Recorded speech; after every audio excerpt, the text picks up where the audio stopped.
Assalamualaikum warahmatullahi wabarakatuh. Tetap semangat, berjumpa lagi dalam pembelajaran kita tentang statistik dan probabilitas. Dan pada kesempatan ini kita akan belajar tentang ukuran penyebaran data atau yang terkenal dengan istilah dispersion tendency data. Pada kesempatan ini akan terbagi menjadi dua pokok bahasan. Yang pertama, ukuran penyebaran data itu sendiri, dan yang kedua, macam-macam dari ukuran penyebaran data. Memang di sini terlihat agak ramai ya, agak banyak dibandingkan ketika kita belajar tentang ukuran pemusatan data dan ukuran letak dari suatu data. Oke, yang pertama, ukuran penyebaran data merupakan suatu ukuran yang menunjukkan seberapa jauh data itu menyebar dari persekitaran rata-ratanya. Jadi, dengan konsep ukuran penyebaran data ini, kita akan tahu seberapa jauh ya data itu menyimpang atau menyebar dari rata-rata yang ada dari data tersebut. Kenapa pentingnya untuk meninjau ukuran penyebaran suatu kumpulan nilai data? Karena apa? Yang pertama, untuk mengenal seberapa baik suatu nilai rata-rata untuk menggambarkan suatu data tersebut. Artinya, kalau misalkan data itu dekat dengan rata-rata, berarti rata-rata akan mampu menggambarkan kondisi dari data tersebut atau mewakili dari kumpulan data tersebut juga lumayan baik. Selain itu, agar langkah-langkah untuk mengendalikan data suatu variasi yang ada dapat dilakukan dengan secara baik juga. Karena kalau misalkan terlalu banyak data yang bervariatif ya, pastinya ya, pasti akan menghasilkan suatu kesimpulan ya atau suatu cara untuk mengolahnya pun juga agak ribet karena apa? Terlalu banyak data yang menyimpang. Sehingga dengan adanya ukuran penyebaran data ini akan bisa kita lakukan untuk proses langkah-langkah mengendalikan datanya agar bisa kita olah sehingga akan didapatkan suatu kesimpulan yang sesuai dengan apa yang diharapkan. Yang pertama, untuk ukuran penyebaran data yang pertama ada jangkauan ring atau rentang. Kita tahu ya, bahwa jangkauan itu bisa kita dapatkan dari selisih dari data maksimum dengan data minimum. Jadi R ya itu sama dengan X max dikurangi X min. Nah, ini ketika kita akan menyusun tabel frekuensi ya atau tabel distribusi frekuensi kan kita akan menentukan jangkauan ya atau ringnya ini. Artinya X max dikurangi dengan X min. Semakin kecil nilai jangkauan, maka kualitas dari suatu data semakin baik. Begitu juga sebaliknya. Artinya, kalau R-nya itu semakin kecil, ya, maka kualitas data juga semakin baik. Artinya apa? Tidak begitu jauh rentang antara data satu dengan data yang lain. Selain jangkauan, ternyata ada jangkauan antar kuartil atau yang terkenal dengan istilah hamparan. Ini merupakan selisih antara kuartil ketiga dengan kuartil pertama. Berarti hamparan ya, H ini adalah Q3 dikurangi Q1. Q3 berarti kuartil ketiga dikurangi Q1 kuartil pertama. Nah, Q3, Q1 ini merupakan ukuran letak data. Selain antar kuartil, ada jangkauan semi antar kuartil. Nah, jangkauan semi antar kuartil adalah ukuran nilai setengah dari jangkauan antar kuartil atau setengah dari hamparan. Berarti QD ya, QD ini adalah setengah dari H, setengah dari Q3 dikurangi Q1. Selain itu, kita juga mengenal istilahnya langkah. Langkah ini merupakan ukuran nilai 1,5 dari jangkauan antar kuartil. Berarti kalau 1,5 berarti 3/2 dari hamparan gitu ya. 3/2 dari Q3 dikurangi Q1. Selain langkah, kita ada istilah pagar dalam dan pagar luar. Nah, ini biasanya yang bisa kita gunakan untuk menganalisa suatu data. Pagar dalam dan pagar luar ini untuk mengendalikan data agar tidak terlalu bervariatif. Sehingga apa? Pas proses pengolahannya itu tidak begitu besar variansi yang kita dapatkan. Pagar dalam adalah nilai data yang berada satu langkah di bawah kuartil pertama. Berarti PD ya, pagar dalam Q1 dikurangi langkah. Berarti berada satu langkah di bawah kuartil pertama. Sedangkan pagar luar itu berada satu langkah di atas kuartil ketiga. Berarti PL, pagar luar, sama dengan Q3 ditambah dengan L. Suatu data XI dikatakan normal jika terletak di antara pagar dalam dan pagar luar. Nah, pagar ini biasanya untuk memagari ya. Ya, kalau istilah pagar kan yang ada di dalam pagar berarti dia normal. Di luarnya disebut dengan istilah pencilan. Sedangkan suatu data tidak normal jika tidak terletak di antara pagar dalam dan pagar luar. Dan ini disebut dengan istilah pencilan atau mencil ya. Adanya data yang mencil karena di luar dari pagar dalam dan pagar luar. Selain itu kita ada istilah simpangan atau deviasi rata-rata atau SR ya. Adalah merupakan nilai rata-rata hitung harga mutlak dari simpangan-simpangan datanya terhadap rata-rata.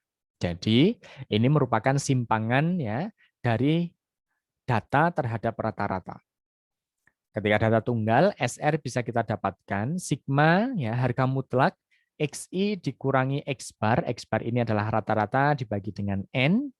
Kalau data berkelompok atau berbobot, SR-nya adalah sigma FI harga mutlak XI dikurangi X bar dibagi dengan sigma FI. Frekuensinya berapa? Berarti ini hampir mirip ya. Kayak kita menghitung nilai rata-rata gitu ya. Akan tetapi di sini adalah simpangannya dari data terhadap rata-ratanya.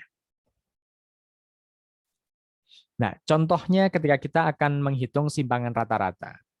Tentukan simpangan rata-rata dari data berikut. Kalau kita diminta untuk menghitung simpangan rata-rata gitu ya, maka kita harus mencari rata-ratanya dulu gitu. X-bar-nya. Lah, X-bar bisa kita dapatkan artinya semua data kita jumlahkan kemudian kita bagi dengan banyaknya data itu berapa. Nah, setelah kita tahu X-bar-nya atau rata-ratanya 6, maka SR ini merupakan harga mutlak ya. Sigma harga mutlak dari data dikurangi dengan X bar. Berarti harga mutlak 7 dikurangi 6, ditambah harga mutlak 5 dikurangi 6, dan seterusnya hingga 7 dikurangi dengan 6. Dibagi dengan 6, kita dapatkan 8/6. Maka simpangan rata-ratanya atau SR-nya ya, atau deviasi rata-ratanya adalah 1,33. Itu merupakan nilai dari simpangan rata-rata. Ketika datanya berkelompok. Nah, kalau data berkelompok, maka kita juga akan menghitung rata-ratanya dulu, kan gitu. Nah, di sini karena datanya berkelompok, karena kita akan menghitung rata-rata, maka membutuhkan suatu titik tengah dari setiap interval yang ada. Titik tengah bisa kita dapatkan dengan cara batas bawah ditambah batas atas dibagi 2. Berarti 11 ditambah 15 dibagi 2, 13. 16 ditambah 20 dibagi 2, 18, dan seterusnya. Frekuensinya sudah jelas, 148 dan seterusnya. Kemudian kita akan menghitung FI dikalikan XI, ini yang akan kita gunakan untuk menghitung nilai rata-rata atau X-bar-nya. Kan gitu. Nah, setelah kita kalikan FI/XI, kita dapatkan jumlah totalnya adalah 1160. Dari sini kita sudah bisa mendapatkan nilai rata-ratanya. Rata-ratanya, X-bar-nya sama dengan sigma dari FI dikalikan dengan XI dibagi dengan sigma FI, itu sama dengan 1160 dibagi 40 sama dengan 29. Nah, karena simpangan rata-rata itu merupakan simpangan data terhadap rata-rata, gitu kan ya. Maka kita akan mencari simpangannya itu bagaimana kan gitu. Nah, simpangannya berarti 13, nilai tengah ini yang kita pakai ya. 13 dikurangi 29, kan gitu. Berarti min 16. 18 dikurangi 29, min 11. 23 dikurangi 29, min 6. 28 dikurangi 29, min 1. 33 dikurangi 4, sama dengan 29. 38, gitu ya, dikurangi 9, dikurangi 29, 9, 43 dikurangi 29, 14. Kemudian kalau harga mutlaknya berarti kita dapatkan 16, 11, kan gitu ya. Kemudian 6, 1, 4, 9, 14. Kemudian kita akan menghitung frekuensi FI dikalikan dengan harga mutlak dari XI dikurangi X bar. Berarti 1 dikalikan dengan 16, 1. Frekuensi itu kan FI. Kemudian 4 dikalikan 11, 44. Kenapa kok dikalikan dengan jadinya 44? Karena apa? Tadi sudah kita harga mutlakan dulu. Ingat, simpangan rata-rata itu merupakan harga mutlaknya. Ya. Kemudian 8 dikalikan 6, 48. Kemudian 10 dikalikan 1, 10. 9 kali 4, 36. Dan seterusnya. Kita dapatkan 236. Kan gitu. Maka SR simpangan rata-ratanya ya berarti sigma FI harga mutlak XI dikurangi X bar dibagi dengan sigma FI sama dengan 236 dibagi 40 sama dengan 5,9. Berarti simpangan rata-ratanya adalah 5,9. Jadi yang perlu kita cari ketika kita akan menentukan simpangan rata-rata, tentukan dulu nilai rata-ratanya berapa. Baru akan bisa kita dapatkan simpangan rata-ratanya. Kemudian selain simpangan rata-rata, ternyata ada ukuran penyebaran yang lain, namanya variansi atau ragam. Ini yang biasanya terpakai ya. Nah, variansi atau ragam ini adalah ukuran rata-rata hitung berdasarkan dari jumlah kuadrat simpangan-simpangannya data terhadap rata-rata. Kalau yang tadi simpangan rata-rata kan ya, simpangan rata-rata terhadap simpangan data terhadap rata-ratanya. Kalau variansi atau ragam ini adalah rata-rata hitung berdasarkan dari jumlah kuadrat simpangan-simpangannya. Berarti kita kuadratkan dibagi dengan banyak data. Ketika data tunggal, S kuadrat sama dengan sigma XI, ini data dikurangi X bar kuadrat dibagi dengan N. Atau boleh kita pakai S kuadrat sama dengan sigma XI kuadrat dibagi dengan N dikurangi ya sigma XI dibagi N kita kuadratkan. Sedangkan data berkelompok tinggal saja kita ada frekuensinya kan gitu. Berarti S kuadrat sama dengan sigma FI dikalikan XI dikurangi X bar kuadrat per sigma FI. Maka akan ketemu variansinya berapa. Nah, ini variansi ini yang biasanya kita gunakan. Kalau variansinya terlalu besar, maka datanya berarti terlalu bervariatif. Ya, tidak mengelompok. Mungkin penyebarannya juga terlalu luas. Nah, selain variansi ada standar deviasi ini atau simpangan baku atau kita singkat dengan S. Simpangan baku ini adalah nilai hitung dari akar variansi atau ragam. Jadi ragam atau variansi kita akarkan itu adalah standar deviasi. Jadi kalau kita sudah punya nilai ragamnya atau variansinya, tinggal kita akarkan saja, itu sudah akan kita dapatkan nilai standar deviasinya. Nah, contoh untuk lebih memahami. Contoh variansi dan simpangan baku. Tentukan variansi dan simpangan baku dari tabel distribusi frekuensi berikut. Diketahui datanya, ya, data berkelompok ini 3 sampai 5 intervalnya, kemudian 6 sampai 8, 9 sampai 11, 12 sampai 14. Total frekuensinya ada 20. Maka X-nya ini merupakan XI ya. XI ini adalah nilai tengah. 3 ditambah 5 dibagi 2, 4. 6 ditambah 8 dibagi 2 dapatnya 7. 9 ditambah 11 dibagi 2, 10. 12 ditambah 14 bagi 2, 13. Kemudian kita akan mendapatkan F dikalikan dengan X ya untuk menghitung X barnya dulu karena semuanya butuh rata-rata. Maka kita kalikan 2 kali 4, 8, 4 kali 7, 28, 8 kali 10, 80, 6 kali 13, 78, totalnya 194. Maka rata-ratanya X-bar-nya kita punya, yaitu adalah 194 dibagi 20 sama dengan 9,7.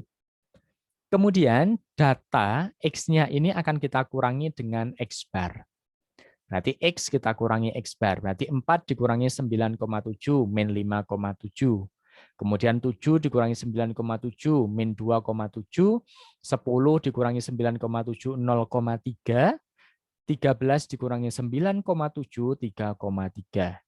Kemudian kita kuadratkan, X min X barnya kita kuadratkan, dapatnya totalnya adalah min 5,7 kali min 5,7 berarti 32,49. Min 2,7 dikalikan min 2,7 sama dengan 7,29. 0,3 kita kuadratkan dapatnya 0,09, 3,3 kuadrat adalah 10,89. Totalnya adalah 50,76. Karena ini data berkelompok, jangan lupa hasil kuadratnya kita kalikan dulu dengan frekuensinya. Berarti F dikalikan X min X bar kuadrat. Dapatnya seperti itu, ya. Berarti 2 kali 32,49, 64,98, kemudian 29,16, 0,72, 65,34, totalnya adalah 160,2.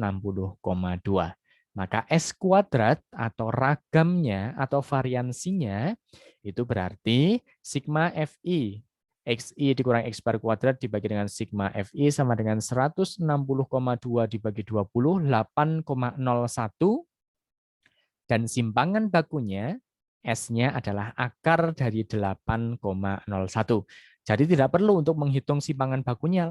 Langsung aja dari variansinya itu bisa kita akarkan langsung akan ketemu simpangan bakunya atau standar deviasinya.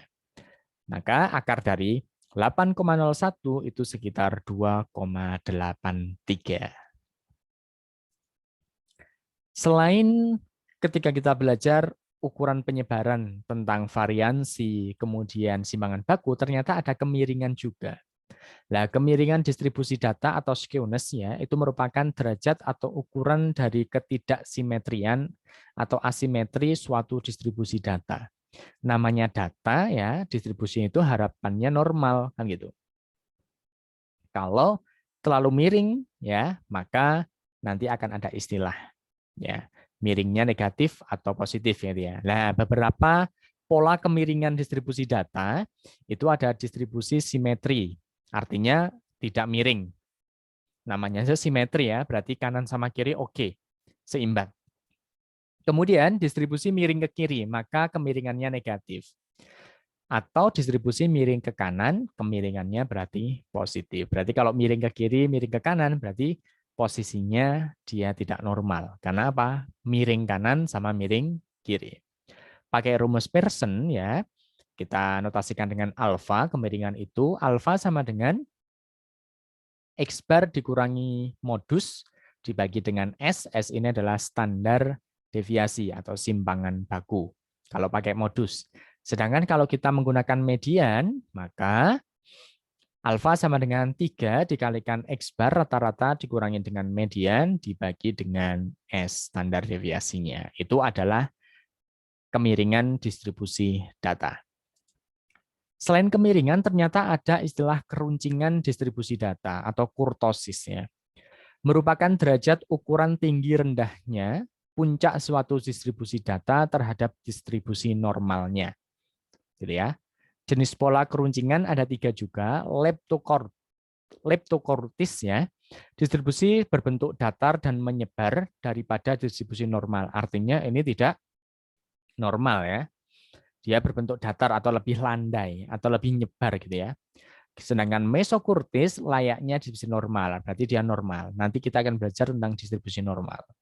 Kemudian platykurtis distribusi terlalu tinggi atau terlalu runcing dibandingkan distribusi normalnya.